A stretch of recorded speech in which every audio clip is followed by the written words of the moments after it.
This is my super simple go-to white gravy recipe. My family only really likes white gravy, so that's the only thing I make. First, you're gonna start out by melting your butter. I will add all of the ingredients or at the end, but I do kind of just wing this recipe and I generally don't measure. Next, you're gonna add in your flour.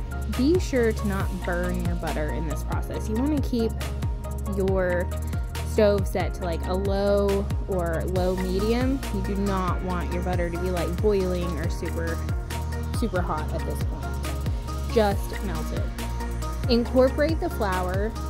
Once the flour is well incorporated, you will start adding your milk. I add my milk in a little bit at a time. It seems to incorporate better if you add in a little bit, get it all stirred in, and then add in a little more. Again, I kind of eyeball this. I do have amounts at the end that generally work, but if you like your gravy thicker, you're gonna do less milk, or if you like a thinner gravy, you'll just add more milk. And just continue to mix this. Once everything is incorporated, you're gonna bring everything up to a boil. Stir continuously. If you are not stirring, your gravy will be lumpy.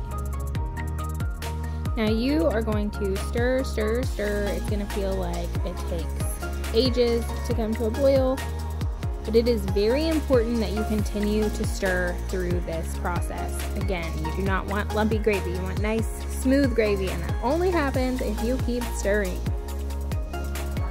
You really want it to reach a nice rolling boil. This is what's going to help everything to thicken. You're going to let it boil for a couple of minutes and then turn everything off. And at that point, you can stop stirring, add in your salt and pepper, stir that in.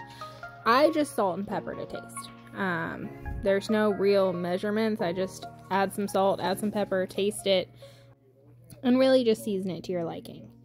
Now, once you have salt and peppered your gravy to your liking, you're going to pull it off of the burner and let it cool down until it's at least cool enough to serve or eat. At this point, it should be at the right consistency, gravy consistency. Now, if it does thicken up too much, you can add a little bit more milk to it to thin it back down. At this point, you're done. You have nice, fresh, homemade gravy that did not come out of a package.